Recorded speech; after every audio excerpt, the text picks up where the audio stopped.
Hola, hola a todos, ¿cómo están? Continuamos con la lectura bíblica. Estamos en segundo de Samuel, capítulo 18 y 19. Y también vamos a leer Hechos 17.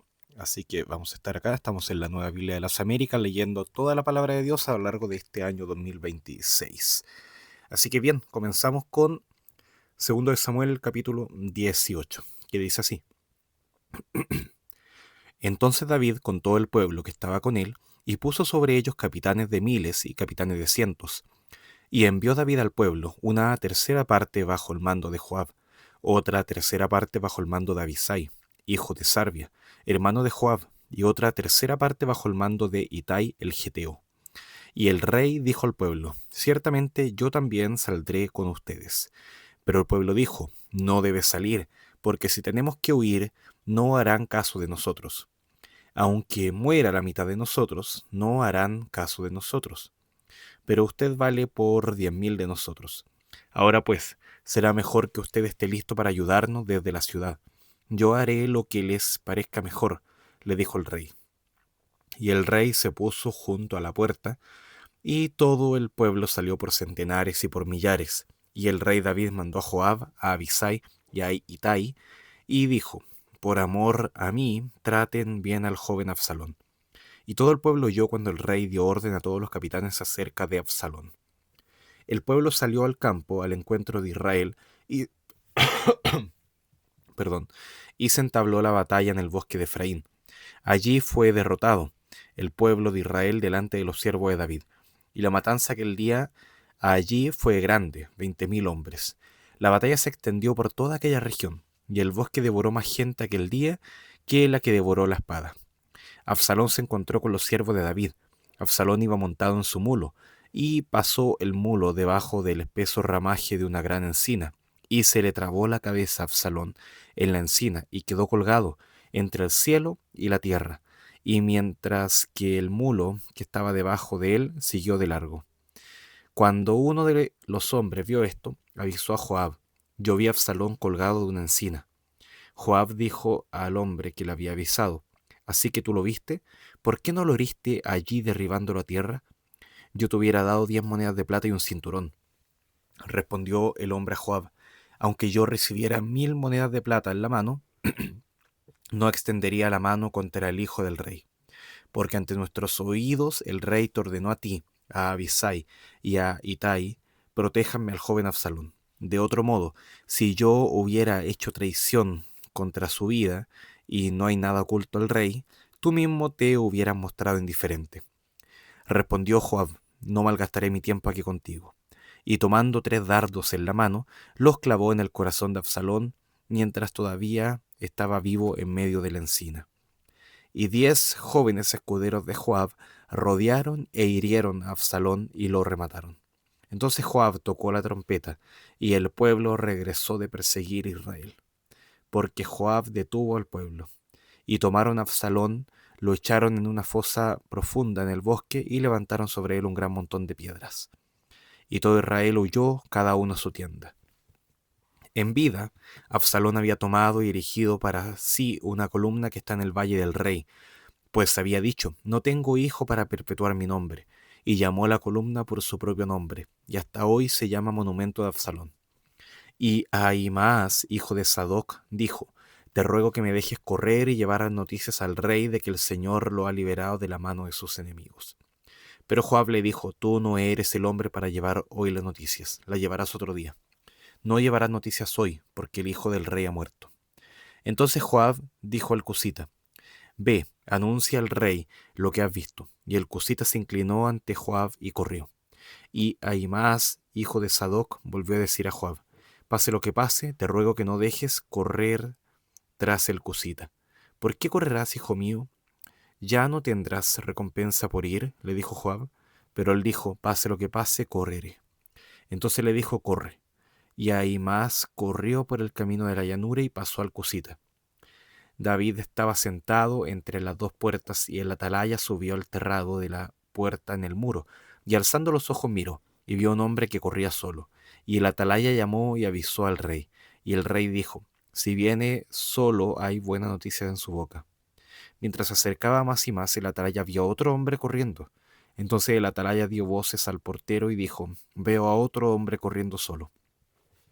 Este también trae buenas noticias, dijo el rey. Y el atalaya dijo: Creo que el correr de primero es como el correr de Ahimaaz, hijo de Sadoc. Y el rey dijo: Este es un buen hombre, y viene con buenas noticias.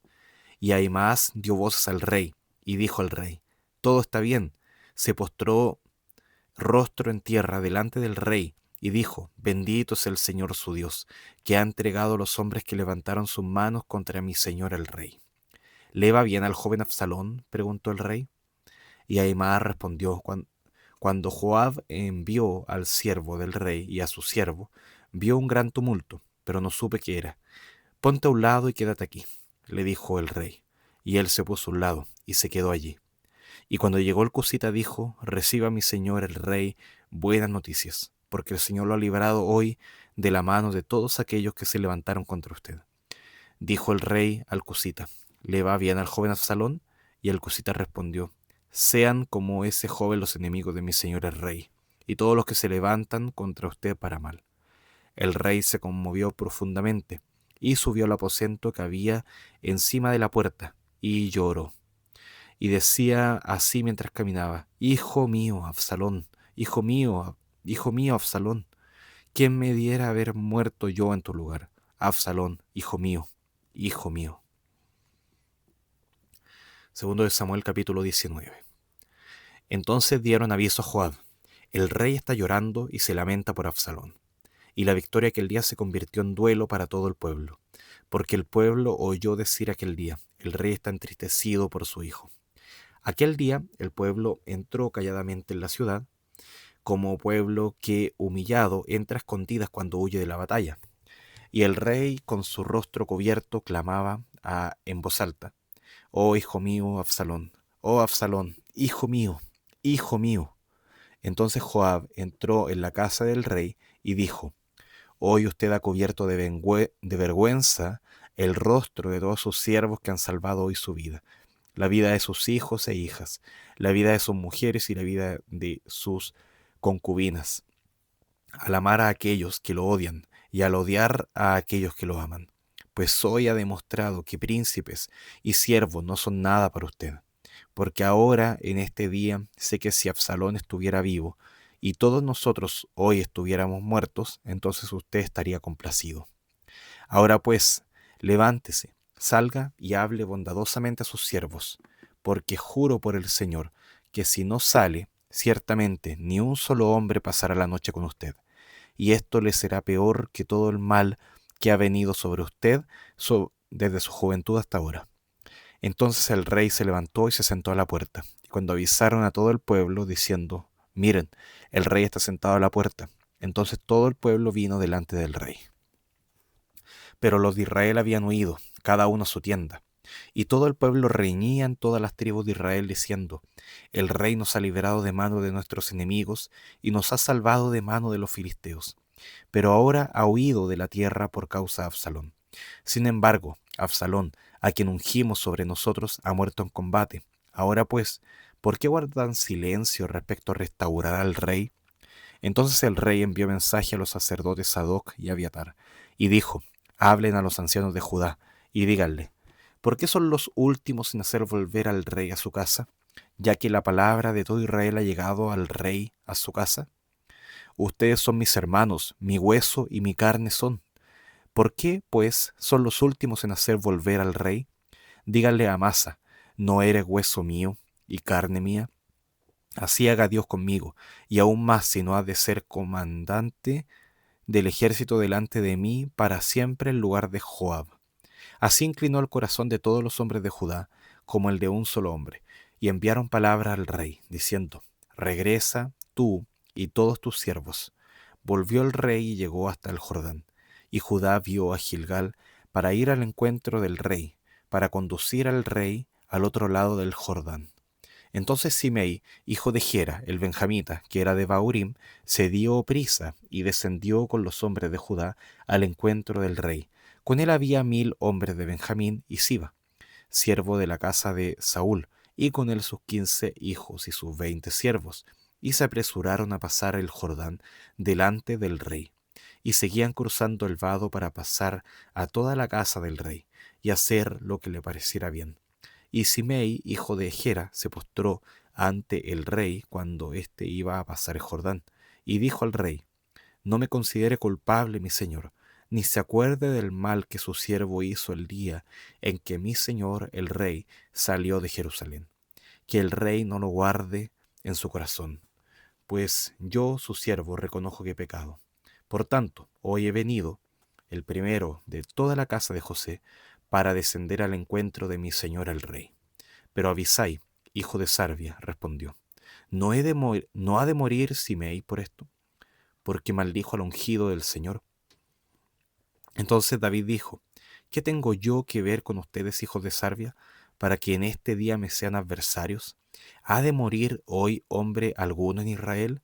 ¿Acaso no sé que hoy soy rey sobre Israel? Y el rey dijo a Simei: No morirás. Así el rey se lo juró. También Mefiboset, nieto de Saúl, descendió al encuentro del rey, y no se había aseado los pies, ni recortado el bigote, ni lavado la ropa, hasta el día en que el rey se marchó, hasta el día en que volvió en paz. Y cuando vino de Jerusalén al encuentro del rey, éste le dijo: ¿Por qué no fuiste conmigo, Mefiboset?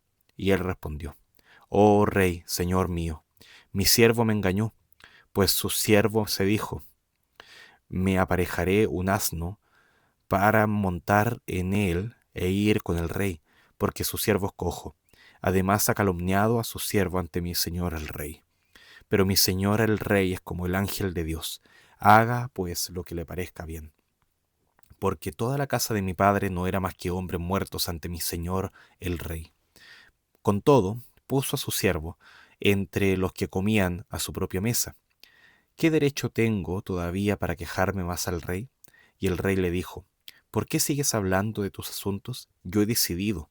Tú y Siba se repartirán las tierras. Que él las tome todas, ya que mi señor el rey ha vuelto en paz a su propia casa, dijo Mefiboset al rey. Barzillai, el galaadita, también había descendido de Rogelim y había cruzado el Jordán con el rey para despedirlo en el Jordán. Barzillai era muy anciano, de 80 años, y había dado provisiones al rey mientras éste permanecía en Mahanaim, porque era hombre muy poderoso. Y el rey dijo a Barzillai: Pasa conmigo, y yo te sustentaré junto a mí en Jerusalén. Pero Barzillai respondió al rey: ¿Cuánto tiempo me queda de vida para que yo suba con el rey a Jerusalén? Ahora tengo 80 años. ¿Puedo distinguir entre lo bueno y lo malo? ¿Puede su siervo saborear lo que come o bebe? ¿Puede oír aún la voz de los cantores o de las cantoras? ¿Por qué, pues, ha de ser su siervo otra carga más para mi señor el rey? Su siervo no haría más que pasar el Jordán con el rey. ¿Por qué ha de concederme el rey esta recompensa? Permita que su siervo vuelva para morir en mi ciudad junto al sepulcro de mi padre y de mi madre. Sin embargo, aquí tiene a su siervo Kimam, que pase él con mi señor el rey, y haz por él lo que le parezca bien. Y el rey respondió: Kimam pasará conmigo, y haré por él lo que te parezca bien, y todo lo que me pidas lo haré por ti. Todo el pueblo pasó el Jordán, y el rey también pasó. Entonces el rey besó a Barzillai y lo bendijo, y éste regresó a su lugar. El rey siguió hasta Gilgal, y Kimam fue con él. Y todo el pueblo de Judá, y también la mitad del pueblo de Israel, acompañaban al rey. Y todos los hombres de Israel vinieron al rey y le dijeron: ¿Por qué te han secuestrado nuestros hermanos, los hombres de Judá, y han hecho pasar el Jordán al rey y a su casa, y a todos los hombres de David con él? Entonces todos los hombres de Judá respondieron a los hombres de Israel: porque el rey es pariente cercano nuestro. ¿Por qué pues están enojados por esto? ¿Acaso hemos comido algo a costa del rey, o se nos ha dado algo? Pero los hombres de Israel respondieron a los hombres de Judá: nosotros tenemos 10 partes en el rey, y por eso también tenemos más derecho que ustedes sobre David. ¿Por qué, pues, nos han despreciado? ¿No fue nuestro consejo el primero que se dio para hacer volver a nuestro rey? Pero las palabras de los hombres de Judá fueron más duras que las palabras de los hombres de Israel. Bien, Avanzamos entonces a Hechos capítulo 17.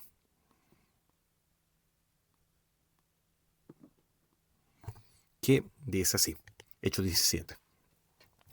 Después de pasar por Anfípolis y Apolonia, Pablo y Silas llegaron a Tesalónica, donde había una sinagoga de los judíos. Y Pablo entró según su costumbre y por 3 días de reposo discutió con ellos basándose en las Escrituras, explicando y presentando evidencias de que era necesario que el Cristo padeciera y resucitara de entre los muertos, y diciendo: Este Jesús, a quien yo les anuncio, es el Cristo. Algunos de ellos creyeron y se unieron a Pablo y a Silas, junto con una gran multitud de griegos temerosos de Dios y muchas de las mujeres principales. Pero los judíos, llenos de envidia, llevaron a algunos hombres malvados de la plaza pública, organizaron una turba y alborotaron la ciudad, asaltando la casa de Jasón. Procuraban sacarlos al pueblo.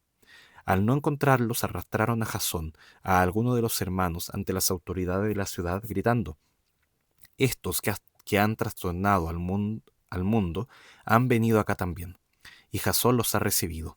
Todos ellos actúan contra los decretos de César, diciendo que hay otro rey, Jesús, y alborotaron a la multitud y a las autoridades de la ciudad, que oían esto. Pero después de recibir una fianza de Jasón y de los otros, los soltaron. Enseguida los hermanos enviaron de noche a Pablo y a Silas a Berea, los cuales al llegar fueron a la sinagoga de los judíos. Estos eran más nobles que los de Tesalónica, pues recibieron la palabra con toda solicitud, escudriñando diariamente las Escrituras, para ver si estas cosas eran así. Por eso, muchos de ellos creyeron, así como también un buen número de griegos, hombres y mujeres de distinción.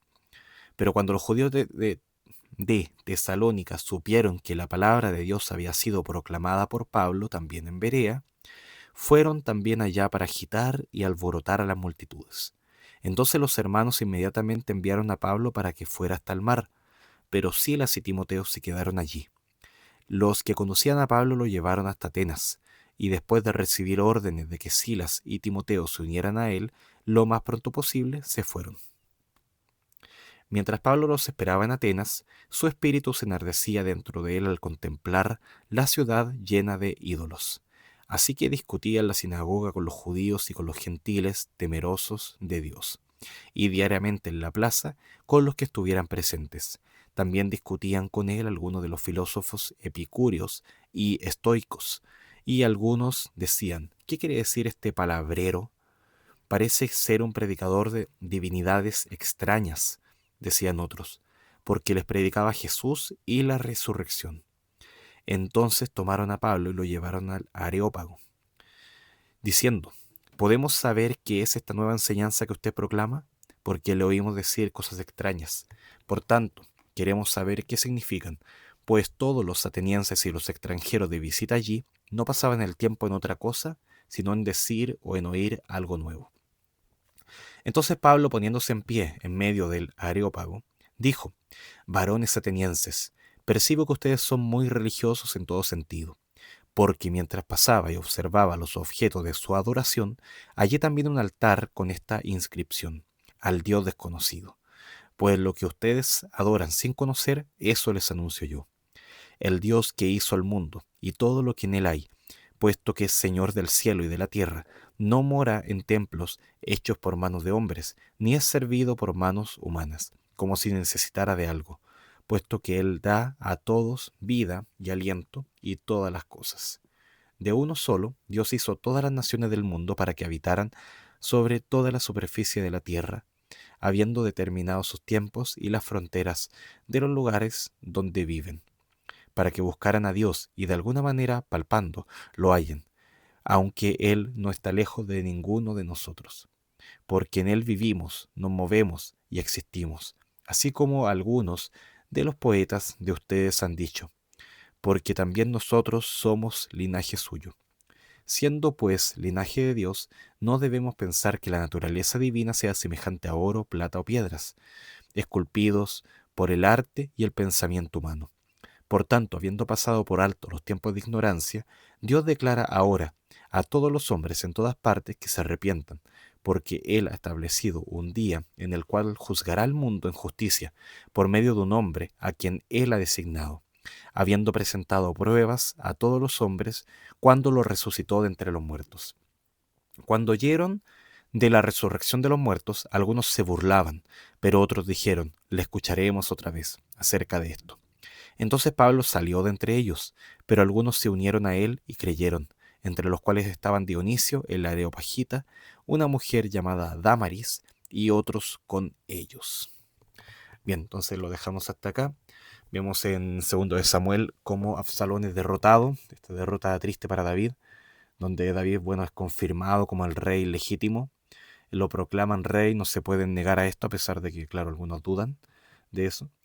En Hechos 17, también referente a este tema de rey, se le acusa a Pablo de proclamar a Jesús contraviniendo los decretos del César y diciendo que había otro rey, el cual era Jesús. Entonces también ahí se puede ver alguna pequeña conexión en este tema de decir quién es el rey, es este o es este otro. Entonces eso era de suma importancia para los hombres. Ahora, con la muerte de David se genera esta polémica de que David se lamenta y se lamenta demasiado por su hijo Absalón, a pesar de su rebeldía, a pesar de todo lo que le había hecho. También vemos cómo el espíritu de Pablo se enardecía al ver a esta ciudad entera entregada a la idolatría. ¿A qué voy con todo esto? En que estas personas, tanto Pablo como David, no eran indiferentes a lo que estaban viendo. Realmente le producía dolor ver a los perdidos, ver a hijos alejados, ver a personas entregadas a ídolos. Eh, bueno, no era algo que les producía un verdadero dolor. Una pregunta que pudiéramos hacernos acá es cómo responder ante la proclamación de este rey. Ante la proclamación de David, claro, algunos lo apoyaban, otros dudaban, estaban dispuestos a apartarse de él. Vemos en Tesalónica también cómo algunos creen, pero otros se oponen de manera muy violenta. En Berea cómo creen y escudriñan para ver si realmente es así, examinan. Y también en Atenas, que vemos que ahí precisamente al final se escucha, se lee como algunos se burlaron de él, pero también otros se unieron a él y creyeron en el mensaje. Pero el tema es que hay que responder a la palabra de Dios, a lo que Dios está llamando al hombre. No es algo de lo que simplemente podamos ver como información nomás, sino que realmente Dios quiere que no manifestemos ante esto, sea rechazando esta palabra o sea diciendo, sí, Señor, creemos en lo que nos dices. Bueno, lo vamos a dejar hasta acá, vamos a orar. Gracias, Padre, por tu palabra. Gracias, Señor, porque podemos leerla, por este medio de gracia tan grande, de poder compartirlo también ahora, leer juntos a pesar de la distancia por este medio. Y te pido, Señor, que en tu gracia, a través de esta palabra, puedas transformar mi vida y también la de todos aquellos que la escuchan, para que podamos tener seguridad en ti, saber que tú eres nuestro Dios, que a ti debemos buscar, Señor, que a ti debemos proclamar, incluso en contextos muy difíciles, Señor, buscar afirmarnos en ti. Y oramos en el nombre de Jesús. Amén. Bueno, queridos, que el Señor les bendiga. Un gran abrazo. Chao, chao.